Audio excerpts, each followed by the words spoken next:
Pada pertemuan kali ini kita akan membahas mengenai trigger. Sebelumnya saya akan memperkenalkan diri. Nama saya Bahrudin Suwibowo dari kelas 2D3 ITA. NPM saya 2103121010 dan dosen pembimbing saya Bapak Rengga Asmara, Eskom OCA. Yang pertama, trigger adalah blok PLSQL yang disimpan dalam database dan akan deaktivasi ketika kita melakukan statement-statement SQL seperti insert, update, dan delete pada sebuah tabel.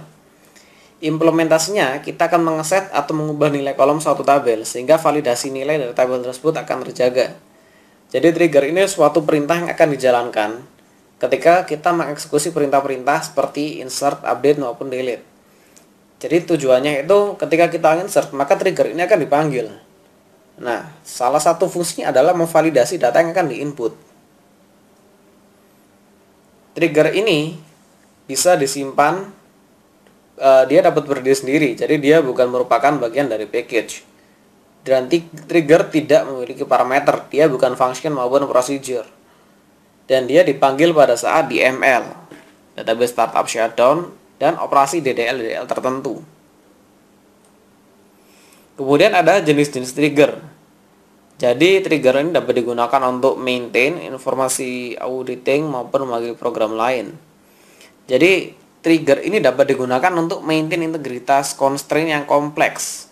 Jadi misalkan ada saat dia memiliki batasan. Misalkan kita hanya boleh memasukkan data pada tanggal 1 sampai tanggal 10 pada jam sekian. Itu dapat digunakan trigger untuk membatasi itu. Nah, karena apa? Constraint batasan ketika tanggal dan jam merupakan constraint yang kompleks, sehingga kita membutuhkan trigger untuk maintain integritas. Kemudian dapat informasi auditing. Jadi kita dapat melakukan log siapa yang melakukan perubahan dan kapan perubahan itu dilakukan. Dan trigger juga dapat digunakan untuk memanggil program yang lain. Misalkan kita memiliki sebuah subprogram, ketika kita melakukan proses insert atau shutdown atau yang lain-lain, trigger ini dapat dipanggil sehingga mengaktifkan program tertentu. Kemudian DML trigger. Jadi dia akan dijalankan sebelum atau sesudah proses insert, update, delete. Jadi perintahnya adalah create or replace trigger, kemudian nama triggernya, kemudian eventnya, after atau before, kemudian perintahnya insert, update, atau delete, dan kemudian declare variabelnya apa, baru perintah triggernya berada dalam blok begin end. Yang perlu diperhatikan di sini pada bagian end itu akan berisi nama triggernya lagi. Jadi N nama trigger baru semikolon. Kemudian ada namanya sistem trigger. Jadi dia akan dijalankan ketika operasi ini sistem operasi melakukan startup, shutdown, atau membuat sebuah objek baru. Jadi di sini contohnya adalah kita membuat sebuah trigger setelah membuat sebuah skema. Jadi ketika setelah membuat sebuah skema, maka dia akan mencatat. Jadi usernya siapa, kapan. Sebagai contoh ya, di situ kan kita dapat melihat insert into my table of create data. Jadi akan masukkan usernya siapa, waktunya kapan, dan kemudian data-data yang lain. Kemudian kita akan pelajari mengenai pembuatan sebuah trigger. Jadi Oracle telah menyediakan statement create trigger untuk membuat sebuah trigger yang selanjutnya akan diaktifasi menurut event-event tertentu. Secara umum event trigger itu ada dua, yaitu before dan after. Jadi event before ini, jadi trigger akan dieksekusi sebelum perintah utama dieksekusi. Tapi event after, jadi triggernya akan dieksekusi setelah event utamanya dieksekusi. Nah, ini contohnya. Jadi create or replace trigger nama triggernya, kemudian eventnya before atau after. Jadi itu polanya. Declare itu merupakan variabel-variabel yang akan digunakan. Begin end merupakan perintah yang akan dijalankan pada triggernya. Nah, ini keterangannya. Replace itu digunakan untuk mengganti isi trigger jika nama trigger sudah ada yang sebelumnya. Jadi misal kita akan mengupdate isi dari sebuah trigger, kita menggunakan replace. Jadi before itu digunakan untuk mendeklarasikan bahwa trigger yang dibuat akan dieksekusi sebelum sebuah statement SQL dilakukan. Kebalikannya, after itu digunakan untuk mendeklarasikan bahwa trigger yang akan dibuat itu akan dieksekusi setelah sebuah statement SQL dilakukan. Nah, statement yang dimaksud ini adalah statement SQL dalam DML, seperti contoh tadi. Nah, ini contoh. Jadi kita membuat sebuah trigger yang dinamakan trigger coba, setelah mengupdate data mahasiswa. Jadi untuk setiap baris, cetak data mahasiswa telah diupdate. Jadi apabila datanya bisa diupdate. Kemudian pengaruh dari pembuatan trigger. Jadi untuk memeriksa bahwa trigger yang telah dibuat sudah berhasil, maka kita coba akses trigger tadi. Jadi kalau kita mengupdate data mahasiswa dan dia berhasil, maka akan muncul pesan tabel mahasiswa telah diupdate. Jadi seperti perintah yang ada pada trigger sebelumnya. Jadi di sini ya ada tabel pembuatan DML trigger. Di situ ada kategori, value, dan komennya apa. Jadi timing itu ada before after. Level ini ada dua, ada for each row atau statement biasa.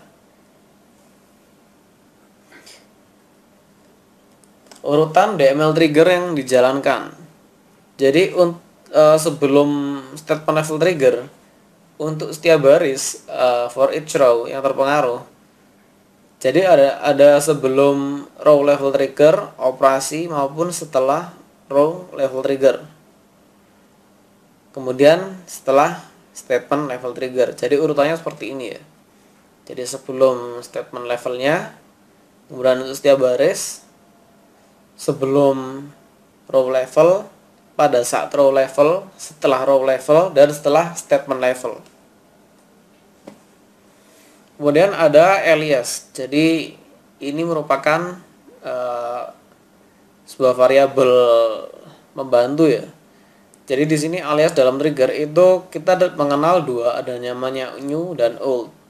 Jadi new ini adalah data yang baru dimasukkan dan old itu merupakan data lama. Jadi dalam trigger itu dikenal istilah alias atau referensi atau reference yang biasa kita kenal dengan reference, yaitu jenis variabel yang menyimpan nilai dari suatu kolom dalam tabel. Jadi alias itu ada dua seperti yang saya jelaskan tadi, ada old dan new. Dan alias dituliskan di depan nama kolom yang akan diambil nilainya. Nah, ada tiga hal yang akan dapat menggunakan old maupun new, yaitu ada insert, update, delete. Pada statement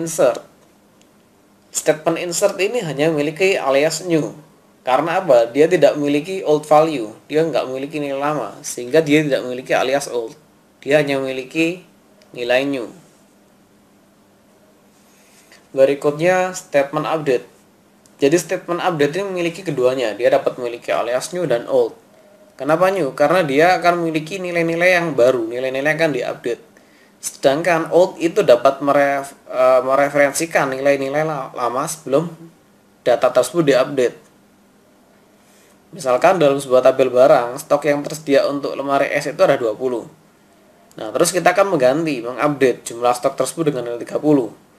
Maka new stock barang akan berisi nilai barunya 30, sedangkan old stock barang akan berisi nilai lamanya yaitu 20.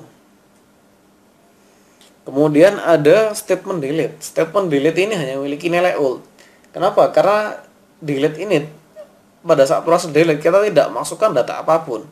Jadi tidak ada satupun data baru yang masuk pada saat DML delete, sehingga dia hanya memiliki alias old. Kemudian ini contoh membuat sebuah sistem trigger. Kemudian penamaan sebuah trigger. Jadi objek Oracle ini secara umum membagi satu namespace dengan nama unik. Jadi nama package-nya itu tidak boleh merupakan nama prosedur. Dan trigger itu memiliki sebuah namespace sendiri. Kemudian constraint atau batasan dari sebuah trigger. Jadi trigger ini hanya dapat digunakan untuk menuliskan statement-statement DML. Jadi dia nggak bisa mengandung perintah-perintah DDL ya, kayak create, alter, drop, rollback, commit, dan lain-lain. Dan dia tidak bisa memanggil kode yang lain yang menjalankan perintah kontrol transaksi. Dan dia tidak bisa dideclare atau mengacu pada long atau long row data. Jadi pada poin 2 yang saya tekankan adalah trigger ini tidak dapat melakukan proses-proses DDL.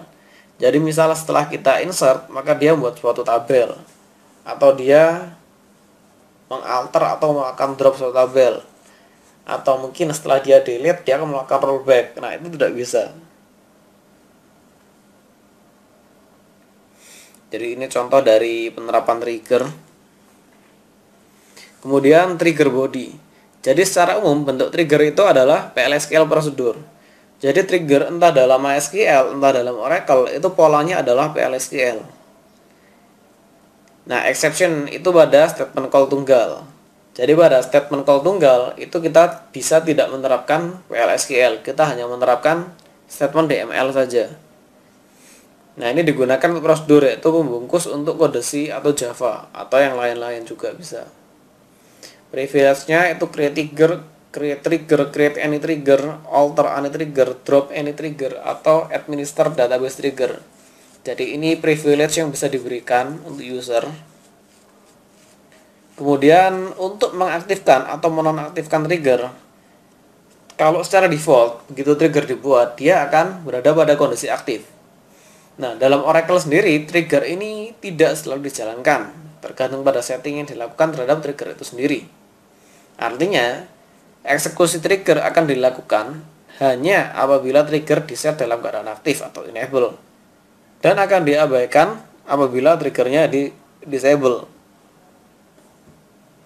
Sedangkan perintah untuk mengaktifkan atau menonaktifkan trigger yaitu merupakan seperti pada gambar, yaitu alter trigger, nama triggernya, disable atau enable. Kemudian untuk menghapus sebuah trigger, kita dapat menggunakan perintah drop trigger, nama trigger. Jadi sekian presentasi dari saya. Terima kasih atas perhatiannya.